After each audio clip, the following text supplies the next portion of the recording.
Good morning viewers. मैं हूं प्रज्ञा सिंह और स्वागत है आपका हमारे कार्यक्रम बिहार बिहार में। जरूरी नहीं है कि उजाला सिर्फ चिरागों से ही हो, शिक्षा से भी घर रोशन हुआ करते हैं। नमस्कार दर्शकों, रामनवमी के चौथे दिन और चैती छठ की नहाय खाए की हार्दिक शुभकामनाओं के साथ स्वागत है आप सभी का आपके अपने बेहद ही खास कार्यक्रम बिहार बिहार में। और आज की सुबह मैं हूं शक्ति, अपनी को होस्ट प्रज्ञा के साथ। दर्शकों, नेल्सन मंडेला जी ने बड़े ही सरल शब्दों में लेकिन बहुत ही सही बात कही है कि शिक्षा सबसे ताकतवर हथियार है जिसके उपयोग से पूरी दुनिया को बदला जा सकता है। बेशक हमारे जीवन में शिक्षा की भूमिका काफ़ी महत्वपूर्ण होती है। जिस तरीके से हमें जीने के लिए हवा और पानी की आवश्यकता होती है, वैसे ही हमें अपने जीवन में आगे बढ़ने के लिए, सफल होने के लिए, विकासशील होने के लिए हमें शिक्षा की आवश्यकता होती है। शिक्षा का केवल मतलब नौकरी पाना नहीं होता है, बल्कि शिक्षा हमें सामाजिक एवं व्यवहारिक रूप से समाज के अनुकूल बनाती है और साथ ही साथ हमें सफलता की ओर निरंतर अग्रसर भी करती है। शिक्षा की महत्ता पर क्या कुछ तुम कहना चाहोगी प्रज्ञा? बिल्कुल शक्ति मैं कहना चाहूँगी कि शिक्षा एक ऐसा धन है जिसे ना कोई चुरा सकता है, ना ही कोई छीन सकता है। यह मात्र एक ऐसा धन है जो बांटने से बढ़ता है, ना कि घटता है। बिल्कुल, बहुत ही सही बात कही। और कहते हैं ना कि शिक्षा आज़ादी है। और दर्शकों, वो कहते हैं ना कि जब हम बात करते हैं तो हम वही बोलते हैं जो हम जानते हैं, लेकिन जब हम कुछ सुनते हैं, कुछ पढ़ते हैं तो कुछ नया सीखते हैं। इसीलिए बिहार बिहान की हमेशा से यह कोशिश रहती है कि वो अपने दर्शकों की सुबह की शुरुआत अच्छे विचारों से करे, ताकि उसे सुनकर समझकर वो अपने जीवन को एक नया मोड़ दे सके। आइए आज के दिन और आज के कार्यक्रम का आगाज़ करते और नजर डालते हैं महात्मा गांधी द्वारा कहे इस अनमोल वचन पर।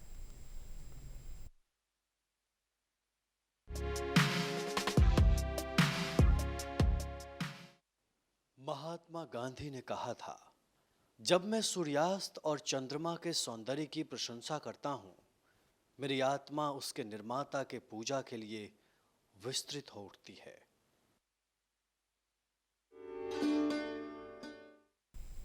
आज हमारे साथ जो गेस्ट हैं वो बहुत ही खास हैं।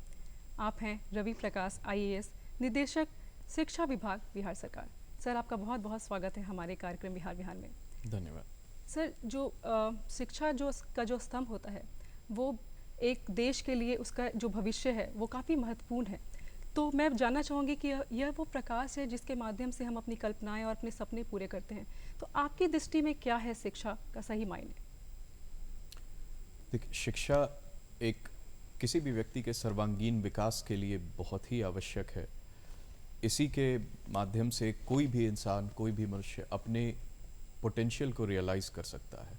और जहाँ तक हम लोग इसको देखें तो हमारे कॉन्स्टिट्यूशन में 86th अमेंडमेंट के बाद प्राइमरी एजुकेशन एक फंडामेंटल राइट भी घोषित किया गया है, यानी कि हर एक बच्चे को यूनिवर्सल कंपलसरी एजुकेशन का अधिकार संविधान के द्वारा प्रदान किया जाता है। तो ये अधिकार है। और साथ साथ में जब हम कर्तव्यों की बात करें तो जब तक आप शिक्षित नहीं होंगे तब तक आप प्रॉपरली आपकी जो ड्यूटीज़ हैं, चाहे वो समाज के प्रति हो, अपनी फैमिली के प्रति हो, अपने स्वयं के प्रति हो, उस ऑब्लिगेशन को भी आप मीट नहीं कर पाएंगे। तो शिक्षा साथ साथ में एक अधिकार भी है, ये एक माध्यम भी है एक उन्नत अच्छा जीवन जीने का, और साथ साथ में एक कर्तव्य भी है। बिल्कुल, कहते हैं ना कि इंसान की सफलता की पहली सीढ़ी होती है शिक्षा, और एक अच्छी शिक्षा, एक मजबूत शिक्षा की नींव होती है प्राथमिक शिक्षा। आपसे जानना चाहूँगी कि आप हमारे दर्शकों को बताएं कि क्यों प्राथमिक शिक्षा महत्वपूर्ण है, इसके क्या कुछ कार्य और क्या कुछ आवश्यकताएं हैं। स्वास्थ्य में एक कॉन्सेप्ट होता है चाइल्ड मैल न्यूट्रिशन। अगर बच्चे को शुरू के कुछ महीने या कुछ वर्षों तक प्रॉपर डाइट या आहार नहीं मिले तो बहुत तरह की गंभीर समस्याएं होती हैं, जैसे स्टंटिंग, वेस्टिंग, अंडरग्रोथ। और ये आप बाद में चाहे कितना भी अच्छा आहार उसको दे दें, ये जो एक कमी रह जाती है उसके फिजिकल डेवलपमेंट में, वो बाद में नहीं पूरी की जा सकती। ठीक उसी तरह से प्रारंभिक वर्षों में अगर बच्चे को अच्छी शिक्षा नहीं दी जाए तो जो एक लर्निंग लॉस इस पीरियड में होता है वो उसको आप बाद में रेमिडिएट नहीं कर सकते। Primary education is actually important कि वो एक टूल है, वो सीखने को सिखाता है। मतलब आप इनिशियल डेज में जो प्राइमरी एजुकेशन प्राप्त करते हैं वो आपको मदद करता है फाउंडेशन बिल्ड करने में, जिस पर कि आप फर्दर सेकेंडरी या उच्च शिक्षा प्राप्त करते हैं। तो इसीलिए प्राथमिक शिक्षा का किसी भी व्यक्ति के जीवन में सबसे महत्वपूर्ण स्थान है। कई बार देखा जाता है कि जैसे कि शहरी स्तर की अगर बात करें, अगर सिटीज़ की बात करें तो यहाँ पे पेरेंट्स अपने बच्चों को प्री प्राइमरी एजुकेशन के लिए भेजते हैं, लेकिन अगर ग्रामीण क्षेत्रों की बात करें तो वो अपने बच्चों का दाखिला सीधा क्लास 1 या क्लास 2 में करवाते हैं। ऐसे में आपसे चाहूँगी कि आप हमारे पेरेंट्स को बताएं कि कितना महत्वपूर्ण है वो प्री प्राइमरी क्लासेस भी बच्चों को अटेंड करना। प्री प्राइमरी एजुकेशन, अब जो नई शिक्षा नीति भी आई है, तो अभी तक हम लोग क्लास 1 से फोकस करते थे, और क्लास 1 के पहले का जो पार्ट था तो हमारे यहाँ पर आंगनबाड़ीज होती हैं जहाँ पर बच्चों को प्री प्राइमरी एजुकेशन प्राप्त किया जाता है। अब नई शिक्षा नीति के अंतर्गत आंगनबाड़ीज और हमारे विद्यालयों को एकीकृत करके बाल वाटिका लाई जा रही है, और बाल वाटिका में जस्ट प्री प्राइमरी स्कूल के बच्चे एनरोल होंगे जिनसे कि जिन्हें स्कूल के लिए प्रिपेयर किया जाएगा। और अभी हमारे विद्यालयों में कक्षा 1 में एक कार्यक्रम चलता है चहक। ये एक विद्या प्रवेश मॉड्यूल है जिसके तहत कि चहक कार्यक्रम चलाया जा रहा है सभी प्राइमरी स्कूल्स में। ये एक 3 महीने का कार्यक्रम है जिसमें लगभग 150 गतिविधियां होती हैं, और इसमें बच्चों को अक्षर और अंकों का ज्ञान खेल खेल और कविताओं के माध्यम से सिखाया जाता है। आप जब क्लास में जाएंगे तो आपको टीचर कोई किताब लेकर पढ़ते हुए नहीं मिलेंगे, वो एक गीत गाकर बच्चों को झुंड लगा करके, और 1 2 3 4 नंबर कैसे बच्चे सीख जाएंगे उन्हें भी नहीं पता चलेगा। मतलब अगर आप ब्लैक बोर्ड पर 1 2 3 4 लिखकर सिखाएं तो बच्चे भी बोर होंगे और उनके दिमाग पर भी ज़्यादा स्ट्रेस पड़ेगा। तो हम लोगों का ये चहक कार्यक्रम इसी के लिए है कि आप खेल खेल में ही बच्चों को कम से कम क ख ग घ ABCD और अंक ज्ञान सिखा दीजिए। तो ये भी है जो कि एक प्री प्राइमरी एजुकेशन का ही पार्ट है। सर ये तो बहुत अच्छी बात है कि जो चहक जैसे प्रोग्राम्स हो रहे हैं बच्चों के लिए। और सर एक छोटे बच्चे जो होते हैं उनको पढ़ाने का तरीका जो होता है वो काफ़ी नॉर्मल होना चाहिए जिससे उनको समझ में भी आ सकी चीज़ें। सर क्या एज लिमिट कुछ है बच्चों के लिए? हम लोग प्राइमरी एजुकेशन में एज ग्रुप 6 to 14 पर फोकस 6 करते to हैं। 14 जैसे सर एक अभी हाल में नहीं, मतलब बहुत समय से ये बैगलेस वाली भी जो चल रही है ये स्कीम, ये क्या कुछ है उसके बारे में भी जानकारी दें कि किस तरीके से इस पे कार्य किया जा रहा है कि बिना किताब बिना पुस्तक के बच्चे किस तरीके से शिक्षा को ग्रहण करेंगे, इसकी जानकारी दें। बिहार में शनिवार को सुरक्षित शनिवार कार्यक्रम शिक्षा विभाग और बिहार आपदा राज्य प्राधिकरण के द्वारा मनाया जाता था, जिसमें कि हम लोग स्कूल में बच्चों को, चूँकि बिहार एक डिज़ास्टर प्रोन स्टेट है, यहाँ पर दक्षिण बिहार सूखाग्रस्त होता है, उत्तर बिहार में फ्लड और अर्थक्वेक जैसे नेचुरल कैलामिटीज़ आते हैं, तो उनसे बच्चों को अवगत कराने के लिए कैसे उसके लिए प्रिपेयर्ड रहें, उसका जब कोई आपदा आती है तो उसमें क्या करना चाहिए, इसके बारे में उन्हें जानकारी दी जाती थी हर एक शनिवार को। उसको शिक्षा विभाग ने एक्सपैंड करके अब शनिवार को पूरी तरह से एक्स्ट्रा करिकुलर और को करिकुलर एक्टिविटीज़ के लिए ही रिजर्व रखा है। उस दिन बच्चों को बैग लेकर के आने की ज़रूरत नहीं होती है हमारे स्कूल्स में। बैगलेस सैटरडे में उनके लिए एक पूरे वर्ष भर का कैलेंडर निर्धारित किया गया है, जिसमें कि किसी दिन जैसे एक थीम होता है मैं हूँ कलाकार, उस दिन बच्चे सिर्फ पेंटिंग करते हैं और पेंटिंग करते हैं, मिट्टी से मूर्तियाँ बनाते हैं, मतलब अलग अलग जो एक कला की विधियाँ हैं उनके बारे में जानकारी प्राप्त करते हैं। किसी दिन होता है मैं हूँ पुलिस वाला, उस दिन पुलिस के क्या क्या काम होते हैं, उनके ऊपर कितने तरह की रिस्पॉन्सिबिलिटीज़ होती हैं, उनसे उनको अवगत कराया जाता है। यदि संभव हो तो किसी पुलिस के पदाधिकारी को बुला करके उनके साथ इंटरेक्शन कराया जाता है, ताकि समाज के हर एक वर्ग के हर एक स्टेक होल्डर्स के, चाहे वो सफाई कर्मी हो या कोई पॉलिटिशियन हो या कोई आर्टिस्ट हो, उन सभी के बारे में बच्चे जाने। उनके जो ये पूरा इकोसिस्टम है जिसमें हर एक व्यक्ति इम्पोर्टेंट है, हर एक रोल इम्पोर्टेंट है, उसके बारे में बच्चे जाने। जी, वो कहते हैं ना कि जो प्राइमरी स्टेज होता है उसमें बच्चों के साथ साथ पेरेंट्स का भी पार्टिसिपेशन काफ़ी ज़रूरी होता है। क्या कोई ऐसी कार्यक्रम या ऐसी कोई योजना है जिसके तहत पेरेंट्स को भी उसमें पार्टिसिपेट करवाया जाता है? हम लोगों ने पिछले वर्ष 2022 के अक्टूबर महीने से PTM कराना शुरू किया पेरेंट्स टीचर्स में, क्योंकि हम लोग देख रहे थे कि टीचर्स के अपने कुछ ग्रीवांसेस हैं, पेरेंट्स के अपने कुछ ग्रीवांसेस हैं, तो वहाँ पर एक कम्युनिकेशन गैप था। न टीचर्स अपनी जो बच्चों के बारे में उन्हें फीडबैक देना है वो पेरेंट्स तक पहुंचा पा रहे थे, और न पेरेंट्स अपने जो उनके कंसर्न्स हैं स्कूल को लेकर के, ना उसको लेकर टीचर्स को मिल पा रहे। तो हम लोगों ने रेगुलरली प्राइमरी के सभी क्लासेस में PTMs ऑर्गेनाइज करना शुरू किया, जिसके कि बहुत सकारात्मक परिणाम देखने को मिले। मतलब इससे पेरेंट्स का कॉन्फिडेंस बढ़ा है स्कूल पे। नहीं तो जो एक कई बार एक नकारात्मक इमेज भी रहता है कि नहीं पढ़ाई नहीं हो रहा है, बच्चा मेरा पढ़ नहीं रहा है। तो जब स्कूल में आकर उन्होंने देखा कि कितना सारा इनोवेशन किया जा रहा है, और कई पेरेंट्स के हमारे पास टेस्टिमोनियल्स हैं जो उन्होंने अपना स्टेटमेंट दिया है कि हमने प्राइवेट स्कूल से कई जगह पर नाम कटाकर अपने बच्चे को यहाँ पर दाखिला कराया क्योंकि यहाँ बहुत अच्छी पढ़ाई हो रही है। तो अब हमारा पीटीएम रेगुलरली इंटीग्रेट हो गया है हमारे स्कूल कैलेंडर में, जो कि एक इवेंट की तरह से पहले शुरू किया गया था। अब it is become a programme now, और अब हम लोग रेगुलरली पीटीएम्स होस्ट करते हैं अपने स्कूल्स में, और हर पीटीएम का एक थीम होता है। जैसे जो पहला पीटीएम हुआ था वो चहक की गतिविधि पेरेंट्स को दिखाने के लिए हुआ था। उसके बाद फिर गणतंत्र दिवस के आसपास जो हुआ था, तो गणतंत्र पर वो पीटीएम आयोजित था जिसमें संविधान इत्यादि के बारे में बताया गया। एक पीटीएम मैथमेटिक्स पर सेंट्रिक था, जो कि श्रीनिवास रामानुजन के बर्थ एनिवर्सरी पर हुआ था। एक साइंस पर था जो कि सीवी रमन के एनिवर्सरी पर हुआ था। तो इस दिन हम लोग एक राइटअप देते हैं स्कूल्स में कि टीचर्स को क्या क्या गतिविधियां करानी है बच्चों के साथ, और पेरेंट्स को भी इन्वॉल्व करना है उसमें।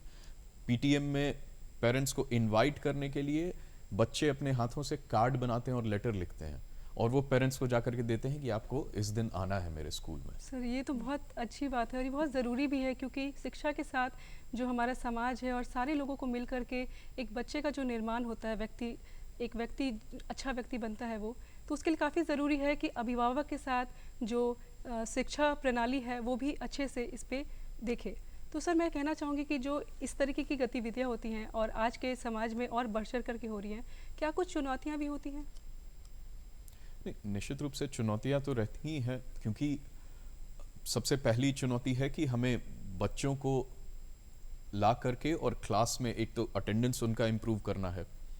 दूसरी बात, रेगुलरली हमारे क्लासेस चलें और इस तरह से चलें, उस वहाँ पेडागोजी क्या हो, टीचर्स किस तरह से पढ़ाएं कि बच्चों को इसमें पढ़ाई में अभिरुचि हो।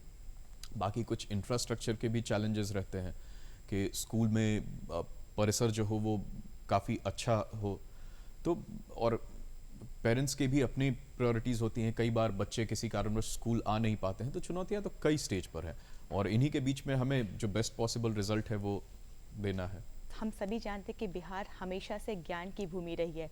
अगर बात करें नालंदा विश्वविद्यालय की या विक्रमशिला विश्वविद्यालय की, तो ये हमारे राज्य के गौरवशाली इतिहास की एक झलक है। ऐसे में आपसे जानना चाहूँगी कि बिहार में खासकर प्राथमिक शिक्षा की क्या कुछ स्थिति है? बिहार में लगभग 70,000 स्कूल्स हैं, जिसमें कि लगभग 40,000 प्राइमरी स्कूल्स हैं जो 1 to 5 हैं, और 30,000 मिडिल स्कूल्स हैं जो कि 1 to 8 हैं। इनमें आज के डेट में लगभग 1,70,00,000 बच्चे नामांकित हैं, और लगभग 4 लाख टीचर्स हैं जो कि हमारे प्राइमरी एजुकेशन में बच्चों को पढ़ाते हैं। तो ये स्केल है।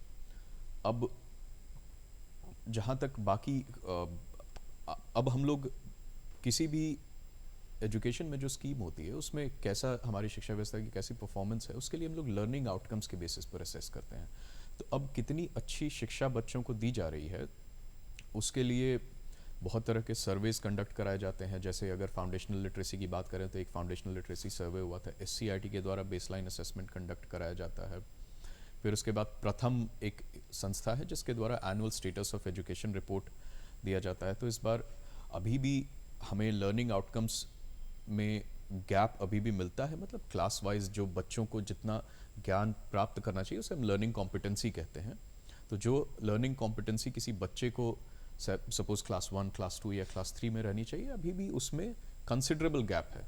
यानी कि ये हमारे लिए एक वार्निंग सिग्नल है कि हमें और कितनी मेहनत करनी है, हमें और अपनी शिक्षा व्यवस्था की गुणवत्ता में कितना सुधार लाना है, ताकि वो जो गैप है एक लर्निंग आउटकम का उसको ब्रिज किया जा सके। जी सर, अगर गैप की बात की जाए तो आज का जो समाज है, आज का जो आधुनिक समाज है, उसमें इंटरनेट की बहुत अहम भूमिका है। इस पर किस तरीके से आप लोग काम करते हैं?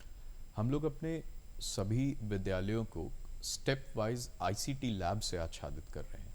जैसे फर्स्ट गो में लगभग 1987 विद्यालयों में ICT लैब सेटअप किया गया, और अभी नेक्स्ट फेज में 2400 स्कूल्स को टेकअप किया जा रहा है। तो इन स्कूल्स में एक सेंट्रलाइज्ड कंप्यूटर लैब होगा जिसमें कि सर्वर्स और कुछ थिन क्लाइंट कंप्यूटर्स होंगे, और उसी के माध्यम से न केवल बच्चों को जो एक डिजिटल अवेयरनेस है, डिजिटल लिटरेसी है, वो प्रदान किया जाएगा, बल्कि वो एक और माध्यम बनेगा ई कंटेंट के माध्यम से, एक इंटरैक्टिव क्लासरूम सेशंस ऑर्गेनाइज करने का। साथ साथ में उन्नयन बिहार प्रोजेक्ट के अंतर्गत हमारे हाई स्कूल्स में भी स्मार्ट टीवी के माध्यम से सभी बच्चों को खासतौर पे साइंस और मैथ्स के कॉन्सेप्ट्स पढ़ाए जाते हैं। आजकल सर ऑनलाइन क्लासेस भी काफ़ी का भी चलन चल रहा है, उसको लेकर आपकी क्या कुछ विचारधारा है? ये कितना फ़ायदेमंद है ये बच्चों के लिए स्मार्ट क्लासेस या ऑनलाइन क्लासेस के ज़रिए पढ़ाई करना? देखिए, कोविड में चूँकि काफ़ी हद तक फिज़िकल मूवमेंट रिस्ट्रिक्टेड था, तो इसलिए ऑनलाइन क्लासेस एक नेसेसिटी बन गए थे, कोई उनका ऑल्टरनेटिव नहीं था। बट मेरा अपना ये व्यक्तिगत मत है कि online class can not be a substitute to एक फिजिकल मोड में क्लासरूम बेस्ड टीचिंग। तो ऑब्वियसली कुछ एक एडवांटेजेस हैं कि कन्वीनियंट होता है, अगर कभी कोई बच्चा किसी कारणवश सपोज उसकी तबीयत बिगड़ गई और वो किसी क्लास या कोई टॉपिक नहीं अटेंड कर पाया, तो उसके पास एक अच्छा ऑल्टरनेटिव है। तो हम लोग ऑनलाइन क्लासेस को एज एन ऑल्टरनेटिव डेवलप कर रहे हैं rather than as the primary mode of delivering education. मतलब टीचिंग का जो क्लासरूम बेस्ड टीचिंग है उसको रिप्लेस नहीं किया जा सकता है, बट हाँ साथ साथ में बच्चों के लिए वो सुविधा भी उपलब्ध रहे, हम लोग इसी दिशा में काम कर रहे हैं। और साथ साथ में ऑनलाइन असेसमेंट एक बहुत बड़ा टूल है जो कि हम यूज़ करना चाहें। जैसे आपने अगर कोई टॉपिक पढ़ा, आप अपने आप को उस पर असेस करना चाहते हैं, तो आज के टाइम में डेटा मूवमेंट जितना एक डिजिटल असेसमेंट के थ्रू पॉसिबल है, उतना हार्ड कॉपी बेस्ड मीडियम में नहीं है, क्योंकि उसके बाद आपकी कॉपी जांची जाएगी, फिर उसके बाद मार्क्स कंपाइल होकर के आएगा। जबकि डिजिटल असेसमेंट अगर किया जाए तो तुरंत उसका डेटा कंपाइल हो जाता है, जो कि बच्चों के लिए और हमारे लिए भी बहुत यूज़फुल होता है। तो एक हम लोग डिजिटल असेसमेंट्स पर भी काम कर रहे हैं। सर, ये तो कोविड के बाद हमने सबने देखा कि कोविड में जो बच्चों को जो प्राथमिक शिक्षा मिलनी चाहिए उस पर काफ़ी मुश्किलें आई, और इसी वजह से जो फर्स्ट क्लास में जो एडमिशन्स वगैरह उसमें भी एज बढ़ाया गया।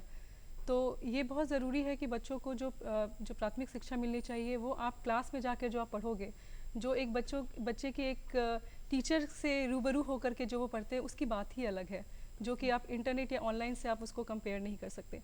सर, बात की जाए अगर बच्चों की शिक्षा को लेकर के, मोरल वैल्यूज़ भी उतना ही मायने रखता है जितना एक शिक्षा, उस पर क्या कुछ कहना चाहेंगे? निश्चित रूप से बच्चों को अगर कम उम्र में, छोटे बच्चों को ही अगर किस तरह से उनको एक अच्छा नागरिक बनना है इसकी जानकारी नहीं दी जाए, तो बाद में फिर ये प्रॉब्लमेटिक हो सकता है एक as a society, as a nation. तो इसी के लिए हमारे जितने टेक्स्ट बुक्स होते हैं उनमें जो स्टोरीज होती हैं उनमें भी एक अंडरलाइंग मोरल मैसेज होता ही है। और जो मैंने बताया बैगलेस सैटरडे में हम जो एक्टिविटीज़ कराते हैं, तो जैसे टीम स्पिरिट या जिसको हम लोग स्पिरिट डिकॉर बोलते हैं, तो बैगलेस सैटरडे की गतिविधियों से बच्चों में एक टीम स्पिरिट डेवलप होती है। जब वो सोसाइटी के हर एक व्यक्ति के बारे में जानते हैं तो उनका सेंसिटाइजेशन होता है कि कल को जाकर के वो हर एक व्यक्ति, हर एक समाज के स्टेक होल्डर का सम्मान कर सकें, उसके प्रति अवगत रह सकें। तो मोरल वैल्यूज़ तो इम्पार्ट करना बहुत ही आवश्यक है। बात करें वर्तमान समय की, तो वर्तमान समय में ऐसे कौन कौन से कार्य या प्रयास किए गए हैं ताकि शिक्षा को एक अगले स्तर तक लेकर जाया जा सके? देखिए, एक तो अगर जहाँ तक डिजिटल लिटरेसी की बात करें तो मैंने अभी आपको बताया कि अब हम लोग अपने स्कूल्स में कंप्यूटर लैब्स और ये सेट कर रहे हैं। सबसे पहला तो स्कूल्स इतने अब पर्याप्त संख्या में खोले गए हैं जिससे कि सभी बच्चे अपने लोकेलिटी में, जो मापदंड आरटी एक्ट के द्वारा निर्धारित किया गया है कि प्राइमरी स्कूल के लिए 1 किलोमीटर, मिडिल स्कूल के लिए 3 किलोमीटर, हाई स्कूल के लिए 5 किलोमीटर, तो यानी कि स्कूल्स उनके विसिनिटी में, उनके लोकेलिटी में अवेलेबल हो, जिसके कारण कि हमारा एनरोलमेंट आज के डेट में 98-99% है, यानी ऑलमोस्ट क्लोज टू 100% एनरोलमेंट है। उसके बाद भी हम लोग आउट ऑफ स्कूल बच्चों का सर्वे कराते हैं, जिसमें कि लास्ट ईयर के सर्वे में लगभग 1,34,000 बच्चे आउट ऑफ स्कूल पाए गए, जिनको कि फिर ब्रिज एजुकेशन, एक रेमेडियल एजुकेशन दे करके उनको वापस से फॉर्मल स्कूलिंग सिस्टम में इंटीग्रेट किया जाता है। उसके बाद जब बच्चे स्कूल में आ रहे हैं तो उनको किस तरह से क्वालिटी एजुकेशन प्रोवाइड की जाए। हम लोग पुनः इस बार सभी बच्चों को जो भी हमारे स्कूल में हैं उनको फिर से किताबें उपलब्ध करा रहे हैं, जो कि गत वर्ष तक उनके खाते में राशि भेजी जाती थी। इस बार हम लोग किताबें प्रिंट करा करके सभी बच्चों को प्रोवाइड कर रहे हैं। इसके अलावा बच्चों को अनेक तरह के डायरेक्ट बेनिफिट ट्रांसफ़र स्कीम्स दिए जाते हैं। उन्हें छात्रवृत्ति की राशि दी जाती है, पोशाक की राशि दी जाती है, उन्हें साइकिल की राशि दी जाती है। तो इसी तरह से कई सारी योजनाएं हैं जो कि बच्चों को, ताकि उनके शिक्षा में किसी प्रकार की आर्थिक कठिनाइयों की वजह से बाधा नहीं आए। उसके साथ साथ स्कूल्स में हम लोग कुछ एक चिन्हित स्कूलों में क्लासेस को आनंदशाला के रूप में डेवलप कर रहे हैं, यानी कि प्रिंट रिच एनवायरनमेंट होना चाहिए। जैसे छोटे बच्चे जब आए तो उनको क्लास में अगर क ख ग घ है तो उससे जो शब्द होते हैं उनका चित्र बना हुआ दिखे, जिससे कि क्लास में एक अच्छा खुशनुमा माहौल रहे, जहां भी उनकी नज़र जाए तो कुछ आई कैचर हो। तो इसको एक कॉन्सेप्ट है building as a learning aid, जहां पर कि जो भवन है, जो स्कूल्स का डिज़ाइन है, वही इस तरह से हो कि वो भी बच्चों को पढ़ाने में मदद करे। तो इंफ्रास्ट्रक्चर हम लोग उस पॉइंट ऑफ व्यू से इम्प्रूव कर रहे हैं। साथ साथ में टीचर्स की ट्रेनिंग बहुत इंपॉर्टेंट है कि जो टीचर्स हमारे सर्विस में ऑलरेडी, हमारे सर्विस एक शिक्षक बनने के लिए आपको प्रशिक्षित होना अनिवार्य है, परंतु उसके बाद भी इन सर्विस ट्रेनिंग कि बच्चों को किस तरह से पढ़ाया जाए, उनके लिए शिक्षकों के लिए संदर्शिका उपलब्ध कराई जा रही है, एक गाइड बुक की, खासतौर पे क्लास 1, 2, 3 में आप बच्चों को कैसे पढ़ाएं। 1, 2, 3 के क्लासेस की टेक्स्ट बुक्स को रिवाइज किया जा रहा है, जिससे कि वो बच्चों के लिए ज़्यादा इंगेजिंग, ज़्यादा एक्टिव बने। सभी स्कूल्स में एक लाइब्रेरी सेटअप की जा रही है, जिसमें छोटे बच्चों के लिए बहुत अच्छी कलरफुल बुक्स उनको हम लोग प्रोवाइड कर रहे हैं। और साथ साथ में टीचर्स को भी ये सजेशन दिया जाता है कि आप उन किताबों को खुद से भी पढ़िए और बच्चों को उसके बारे में बताइए। हर एक फ्राइडे या हर एक सैटरडे को जो मॉर्निंग में असेंबली या चेतना सत्र जिसको हम लोग कहते हैं, चेतना सत्र में एक बच्चे को मौका दिया जाए कि वो उस किताब को पढ़े, उसकी कोई कहानी पढ़ करके सुनाए, जिससे बाकी बच्चे भी उसके बारे में जाने। इसके साथ साथ फिर हम लोग जैसे मिडिल स्कूल्स की तरफ बढ़ें तो मिडिल स्कूल्स में खासतौर पे साइंस और मैथ्स के विषय काफ़ी इम्पोर्टेंट हो जाते हैं।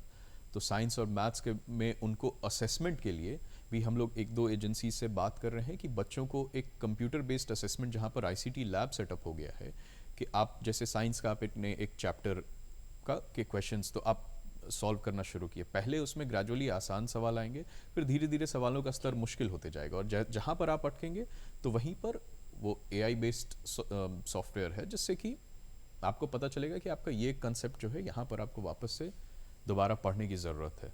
तो इस तरह से बच्चे भी अपने आप को खुद सेल्फ असेस कर पाएंगे, जो कि उनके पास मोबाइल में भी ये सुविधा उपलब्ध होगी। वो इंटीग्रेटेड सिस्टम होगा, घर में जिसका भी मोबाइल हो, जो भी वो यूज़ करते हो, तो जहाँ पर भी उनके पास ये सुविधा है उसको भी करें। इसके अलावा हमारा सारा जितनी भी किताबें हैं, ई लॉट्स हमारा एक पोर्टल है, उसमें सारी किताबें उपलब्ध हैं।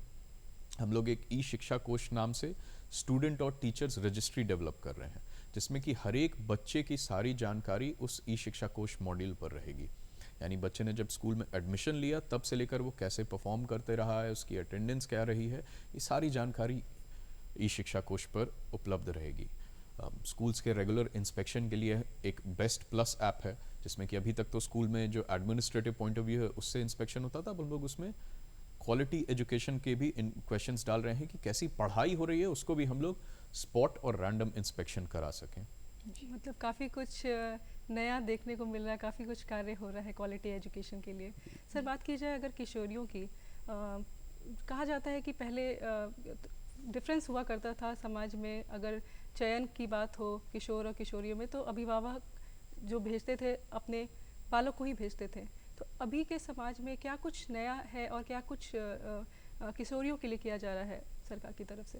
देखिए, एटलीस्ट प्राइमरी स्टेज पर तो एनरोलमेंट में कहीं भी कोई भी डिफरेंस नहीं है। जितना हमारे बच्चों का एनरोलमेंट है छात्रों का, उतना ही छात्राओं का भी है।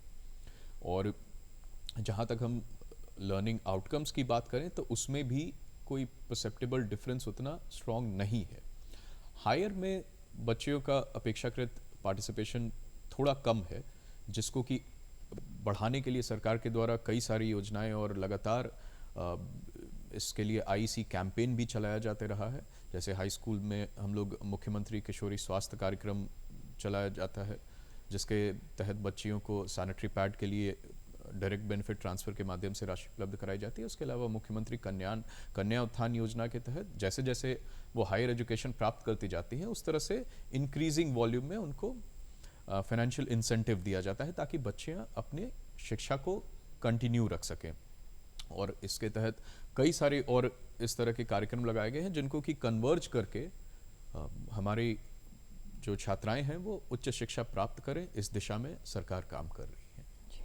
अगर बात करें एग्जामिनेशंस की तो कहते हैं कि कई कई ऐसे स्कूल हैं जो क्लास 5 तक किसी तरह का एग्जामिनेशन नहीं लेते हैं, वो ओरल या वर्बली ही बच्चों को पढ़ाते हैं। तो इस प्रणाली को लेकर आपकी क्या कुछ विचारधारा है, या कितना सही है ये बच्चों के लिए? देखिए, असेसमेंट इम्पॉर्टेंट है, बट जो एक examination for the sake of examination की और उससे जो एक स्ट्रेस बिल्डअप होता है उसको बदलने की आवश्यकता है। तो आरटी एक्ट के अंतर्गत यही निर्धारित किया गया था कि बच्चों को प्रोग्रेशन दिया जाए। उसके बाद हालांकि उसमें संशोधन हुआ है।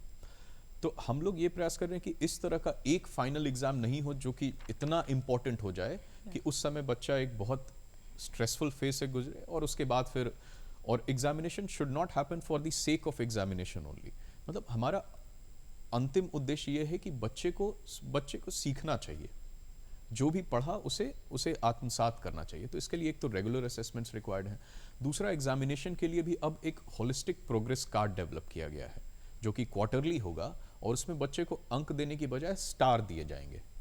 तो हम लोग प्राइमरी ग्रेड्स में ये होलिस्टिक प्रोग्रेस कार्ड लॉन्च करने जा रहे हैं और इसी के बेसिस पर आगे बच्चे को, मतलब किसी में इस तरह से एग्जामिनेशन का पर्पस ये नहीं हो कि किसी बच्चे को डिमोरलाइज या डीमोटिवेट हो जाए, लेकिन at the same time assessments are very important. Sir ये भी मिथ है, खासकर जो अभिभावक होते हैं कि जो सरकारी स्कूल होती है उसमें जो बच्चे या जो टीचर्स और जो मैनेजमेंट होती है वो अगर कंपेयर किया जाए तो उनका जो पढ़ाने का तरीका होता है वो कम होता है। तो ये जो मिथ है, अभिभावक जो दर्शक देख रहे हैं उनको क्या कुछ कहना चाहेंगे कि किस तरीके से टीचर्स का चयन होता है, किस तरीके से स्कूल में उनको लाया जाता है और मैनेजमेंट किस तरीके से काम करती है? हमारे यहाँ प्राइमरी में यानी कि क्लास 1 to 5 के लिए और 6 to 8 के लिए अलग अलग टीचर्स के एजुकेशनल ट्रेनिंग क्वालिफिकेशंस निर्धारित हैं। आज की तिथि में अगर कोई अभ्यर्थी शिक्षक बनना चाहते हैं तो उन्हें क्लास 1 to 5 के लिए मिनिमम इंटरमीडिएट क्वालिफाइड होना चाहिए, ट्रेंड होना चाहिए और टीटी क्वालिफाइड होना चाहिए। And eight the same time 6 to 8 के लिए मिनिमम ग्रेजुएट होना चाहिए, ट्रेंड होना चाहिए और टीटी क्वालिफाइड होना चाहिए। तो आप देखिए कि कितने सारे educational training examination qualifications hold करने के बाद ही टीचर्स बनते हैं। और जो एक नेगेटिव परसेप्शन है, अगर तो मैं रिक्वेस्ट करूँगा कि हमारे कुछ सोशल मीडिया पे टीचर्स जो बहुत एक्टिव है, एक टीचर्स ऑफ बिहार एक कम्युनिटी है जो कि सोशल मीडिया पर काफ़ी एक्टिव है, आप एक बार उनके पेज पर जाएं। वो लोग पूरे बिहार भर में टीचर्स जो पढ़ा रहे हैं, जो हमारे स्कूल्स के इमेजेस हैं उनको शेयर करते हैं, and you will be surprise to know. तो बात है कि कई टीचर्स ऐसे हैं जिनके पढ़ाई के तरीके को, जब मैं खुद स्कूल्स इंस्पेक्शन पे गया हूँ तो वहाँ पर देखकर मुझे इतना अच्छा लगा है कि मैं 15-20 मिनट तक सिर्फ क्लासरूम में बैठकर कोई एक टॉपिक उनसे पढ़ करके सुना, क्योंकि और बच्चे भी इतना पार्टिसिपेट कर रहे थे हमारे क्लास में। तो ये बिल्कुल ही गलत अवधारणा है कि किसी स्कूल का मैनेजमेंट बहुत अच्छा है और किसी का बहुत, मतलब हम आपको दी ओनली थिंग इज कि वो सही तथ्य आपके सामने लाया जाना चाहिए। सर आप बतौर निदेशक, आप जो समाज में और शिक्षा के क्षेत्र में आपने काफ़ी योगदान दिया है, तो हम जानना चाहेंगे कि क्या कुछ आपकी तरफ से प्रयास रहे हैं शिक्षा के क्षेत्र में? सबसे पहले तो हम लोगों के शिक्षक नियोजन की प्रक्रिया चल रही थी, तो पहला तो दायित्व यही था कि उस प्रक्रिया को पूर्ण किया जाए, जिसके तहत लास्ट ईयर लगभग 42,000 टीचर्स ने हमारे विभिन्न स्कूल को ज्वाइन किया। तो एक तो सबसे काफ़ी बड़ी संख्या में शिक्षकों की नियुक्ति की गई डिपार्टमेंट के द्वारा।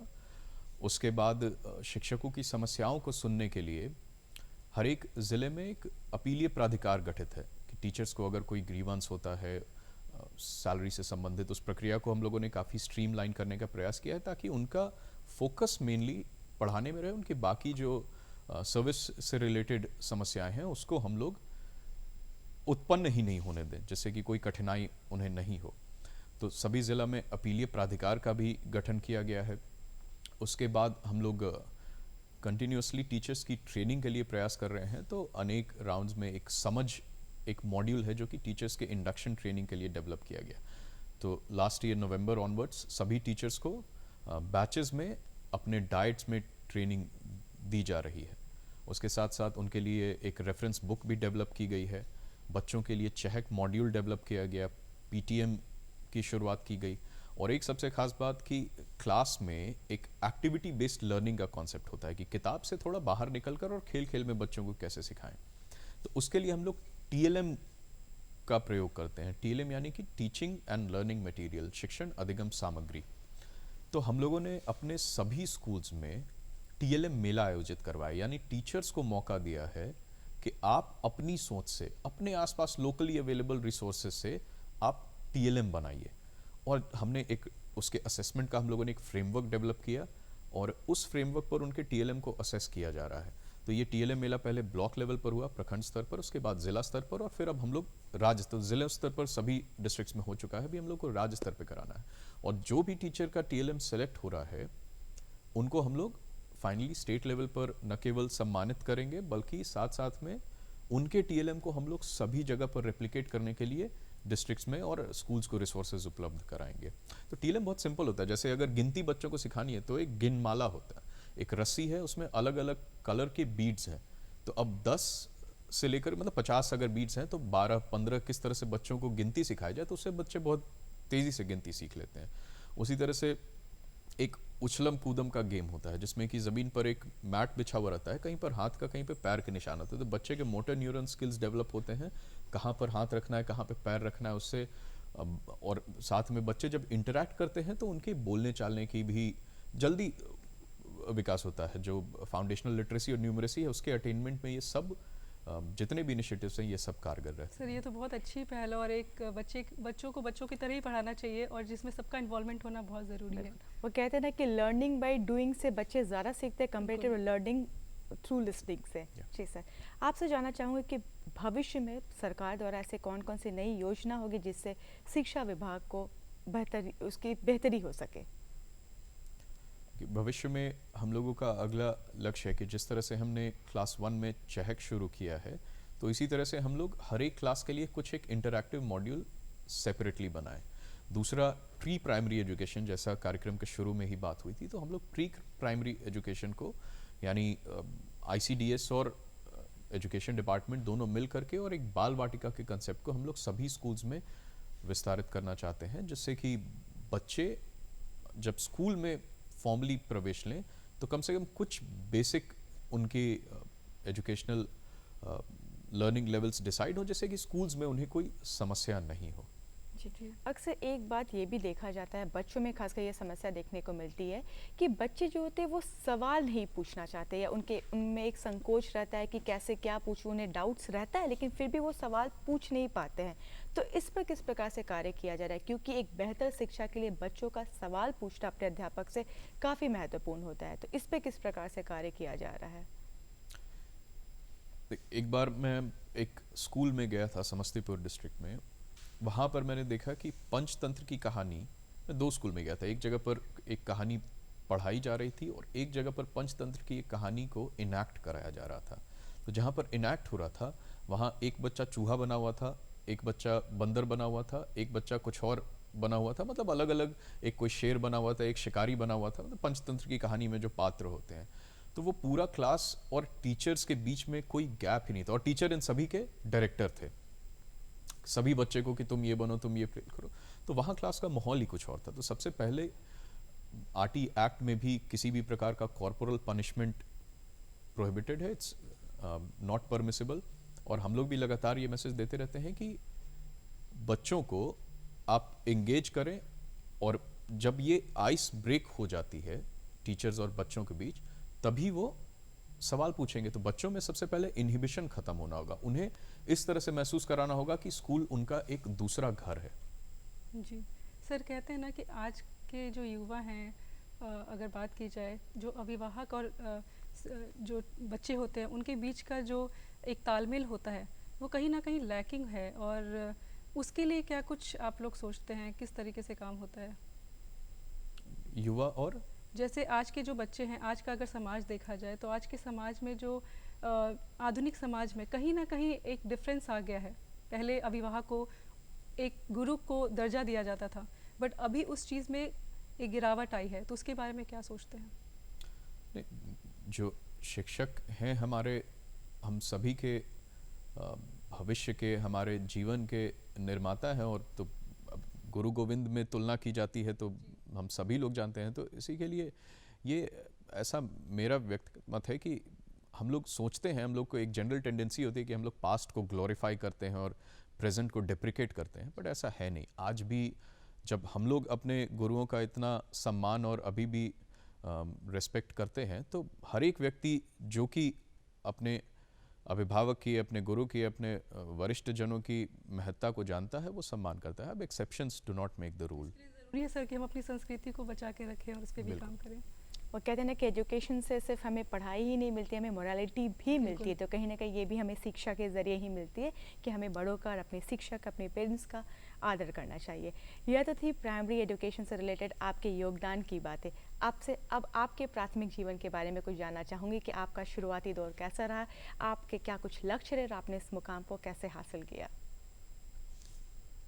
मेरी प्रारंभिक शिक्षा कुछ वर्षों के लिए जहानाबाद ज़िले में हुई थी और उसके बाद पटना में ही, पटना में लॉयला हाई स्कूल में से मैंने क्लास 10th किया। उसके बाद फिर मेरा ग्रेजुएशन आईटी कानपुर से था, इलेक्ट्रिकल इंजीनियरिंग में, और जिसके बाद मैंने लगभग 1-1.5 साल तक एक बिज़नेस कंसल्टिंग फर्म में काम किया और उसके बाद फिर मैंने सर्विस ज्वाइन की। फॉर्चुनेटली मुझे अपने गृह राज्य में कार्य करने का अवसर मिला, तो जिसके लिए मैं खुद को सौभाग्यशाली मानता हूँ। प्रेरणा तो अब ये एक जो इस सर्विस में एटलीस्ट अपने स्टेट और अपनी सोसाइटी के बीच में रहने का, काम करने का एक अच्छे, एक रिस्पेक्टेबल रोल प्राप्त करने का सौभाग्य मिलता है, तो यही एक प्रेरणा की तरह काम करती है। और इसीलिए जब आप लोगों से मिलते हैं या उनके लिए कुछ कार्य करते हैं, तो ऐसी कई बातें होती हैं, ऐसी कोई घटना होती है जिससे लगता है कि हम दूसरों के साथ साझा कर सकते हैं, जिससे उन्हें मोटिवेशन मिल सके। तो ऐसी कोई घटना जो आप हमारे दर्शकों के साथ साझा करना चाहते हैं, जिससे आपको और हमारे दर्शकों को मोटिवेशन मिल सके? नहीं, ऐसी बहुत सारी घटनाएं हैं, बहुत सारे इंसिडेंसेस हैं। चाहे जब हम लोग फील्ड में रहते हैं एज सब डिविजनल मैजिस्ट्रेट या किसी भी और पद पर, या जब हम लोग यहाँ पर भी रहते हैं, तो फील्ड में एक्चुअली एक ये एडवांटेज होता है कि आप जो भी कर रहे होते हैं वहाँ पर आप अपने टारगेटेड बेनिफिशियरी ग्रुप से ज़्यादा करीब होते हैं। चाहे कई बार लॉ एंड ऑर्डर के भी सिचुएशंस होते हैं जो कि हैंडल करना होता है। तो और अभी जैसे चाहे शिक्षा विभाग हो या कोई भी और विभाग हो, तो इसमें भी आप जो नीति निर्धारित करते हैं उसका स्कोप इतना बड़ा होता है कि, और इतनी बड़ी रिस्पॉन्सिबिलिटी है कि क्वालिटी एजुकेशन पूरे राज्य की, पूरे राष्ट्र की नींव और आगे का भविष्य उसी पर निर्धारित है। तो काफ़ी बड़ी रिस्पॉन्सिबिलिटी है जिसको कि, और उतना ही अकाउंटेबिलिटी भी है। जी सर, अभी 22 से 24 तक बिहार दिवस मनाया गया और काफ़ी बच्चों को, उनके स्टार्टअप्स को मौका दिया गया, तो क्या कुछ कहना चाहेंगे? इस बार बिहार राज्य के 111वां वर्ष पूर्ण होने पर हम लोगों ने बिहार दिवस सेलिब्रेट किया, जो कि न केवल यहाँ बिहार में, पटना में, बल्कि बिहार के सभी ज़िलों में मनाया गया। तो बहुत अच्छे कार्यक्रम हुए यहाँ पर, चाहे वो दिन में जितने भी स्टॉल्स वगैरह गांधी मैदान में सेटअप किए गए थे। हमारे शिक्षा विभाग का बहुत बेहतरीन पेविलियन था जिसमें कि SCRT, श्री कृष्ण विज्ञान केंद्र, किलकारी और BEPC, Bihar education project council के अलग अलग पेविलियन बनाए गए। तो ओवरऑल बहुत अच्छा और ग्रैंड कार्यक्रम रहा था यहाँ पर बिहार दिवस में। चलते चलते हमारे दर्शकों को क्या कुछ आप संदेश देना चाहेंगे, या माता पिता को, या जो आज की युवा कार्यक्रम को देख रही है, इसके ज़रिए आप क्या कुछ उन्हें संदेश देना चाहेंगे? बस यही कि हम सभी लोग मिलकर के शिक्षा को, जो इसका इम्पोर्टेंस है, उससे सभी को अवगत कराएं। और अगर आप शिक्षित हैं तो ये निश्चित रूप से हम प्रयास करें कि जो नहीं है उनको शिक्षा देने की दिशा में कुछ सकारात्मक अपना कंट्रीब्यूशन, अपना योगदान किया जाए। रवि जी, आप यहाँ पर आए, अपना कीमती समय हमें दिया, हमारे दर्शकों के साथ इतनी अच्छी और महत्वपूर्ण बातें साझा की, उसके लिए आपका तहे दिल से शुक्रिया। शुक्रिया। तो दर्शकों, ये थे हमारे आज के बेहद ही खास मेहमान आईएएस रवि प्रकाश, निदेशक शिक्षा विभाग बिहार सरकार, जिनसे हमने जाना कि प्राथमिक शिक्षा कितना महत्वपूर्ण है और किस तरीके से हमें इस पे कार्य करना चाहिए ताकि बच्चों को बेहतर भविष्य मिल सके। जैसा कि हर रोज़ आपको बिहार बिहान का इंतज़ार रहता है, वैसे ही हमें आपके प्यारे प्यारे खतों का इंतज़ार रहता है। तो ज़रूर लिखें कि आपको हमारा आज का कार्यक्रम कैसा लगा, जिसके लिए ज़रूरी आपको हमारा पता नोट करना। और हमारा पता है निदेशक डीडी बिहार दूरदर्शन केंद्र पटना, फ्रेजर रोड पटना 800001, और हमारा ईमेल है director ddkpatna@gmail.com।